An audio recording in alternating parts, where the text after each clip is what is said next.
So what about the other 1% of the UFO phenomenon? Has there ever been legitimate sightings?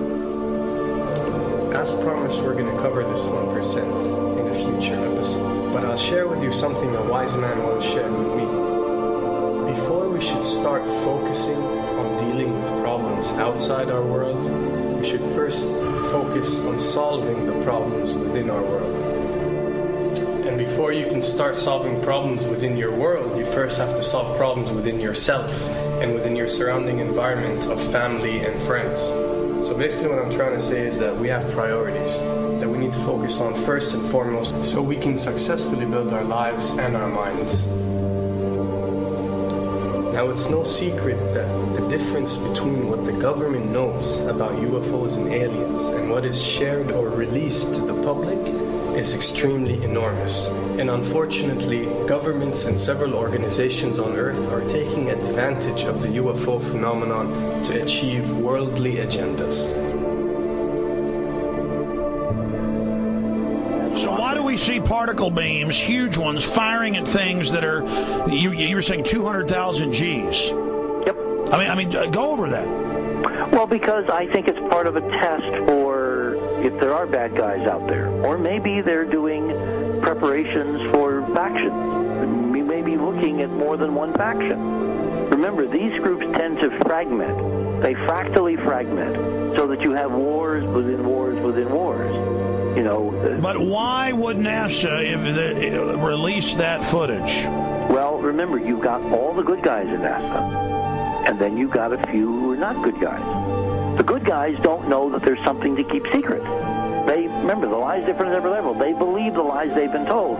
So when you set up a structure, an institution, which is supposed to be open and above board and is supposed to present live TV of the shuttle missions, they present live TV. Now, the controllers can't say, oh, well, you can broadcast this, but you can't broadcast that.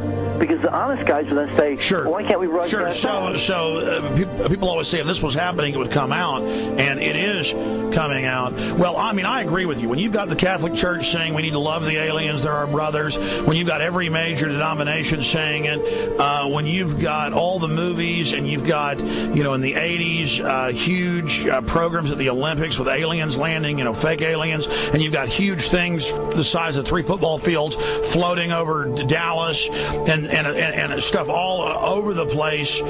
Something's going on. And then I read government documents about fake extraterrestrial landings. Any of this. Why? I mean, you believe it's fake. Remember Operation Northwoods? Yes. Okay. Or we can go to the, September 11th. Governments do huge, big things to sway populations at key nodal points in history. They love hoaxes. Yeah, well, it's manufacture history is what it is. We are building, all my UFO friends, I need to shake them because they're so, frankly, they're extremely naive, Alex. They really believe we're building toward disclosure. I believe we're building toward a mass, carefully manufactured fake event where ETs, who are really humans, who are really part of this secret clique, who are probably Nazis, who developed or perfected their technology from World War II, which is why you've got to get, Joseph on. They are going to basically fake out the world. And there's an incredible window on the Nazi black ops programs, the compartmentalized, incredible high technology efforts that were being funded by the Nazi war machine, particularly toward the end of the war in a desperate effort to win the war, and they fastened their hopes on several key technologies, some of which appear to be the control of gravity itself, which again is a separate piece of data from my work, which came at this from a hyperdimensional physics perspective. We know there's a lot of suppressed technology. 20 years after the B-2 bomber was already in service, they declassify it. So we have a lot of cases of that. We know there's a whole shadow government. This is technology in physics, Alex, that would make anything you think you know like a candle flame compared to a hydrogen bomb. This is a physics that literally allows you to rearrange time.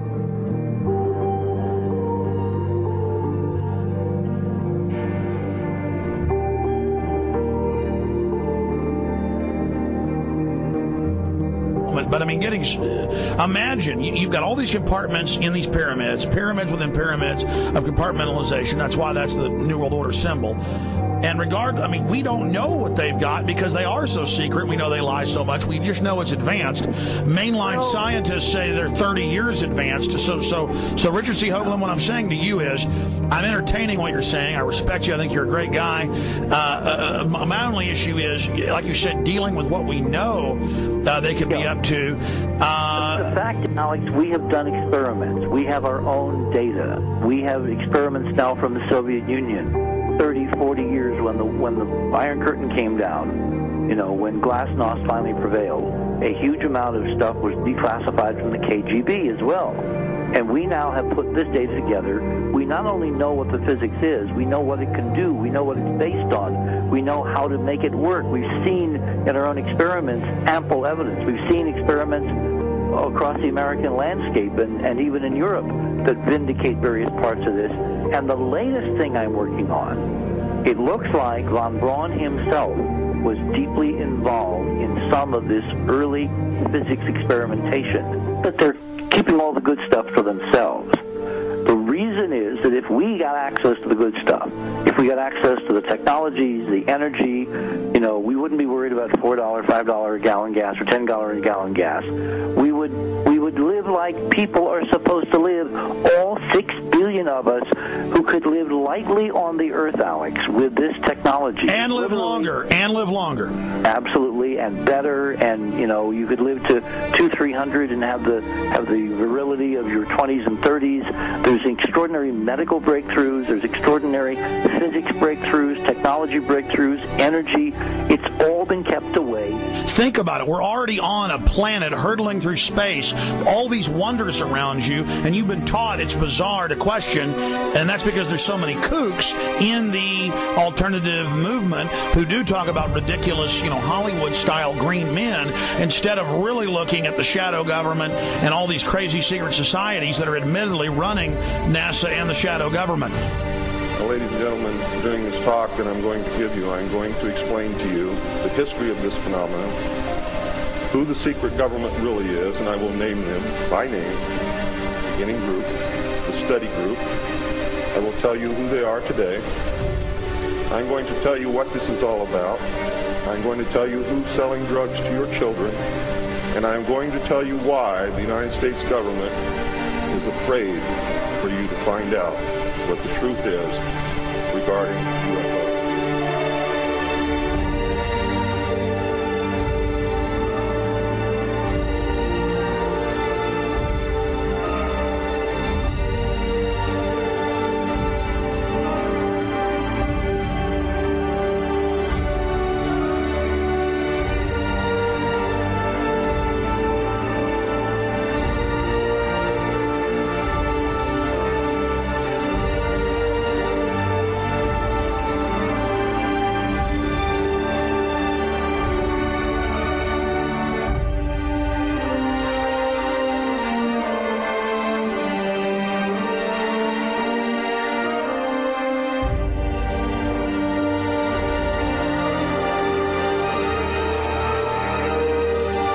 And it turns out that even though she remembered that she'd been part of the team to debrief the astronauts, she couldn't remember a thing that they said.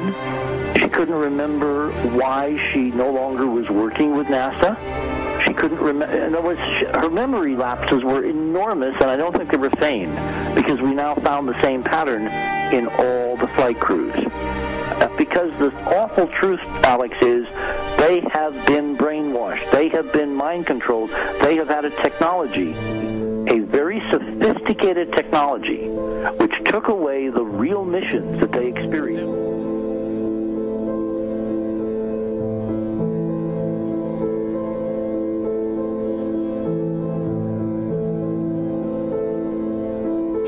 Sorry.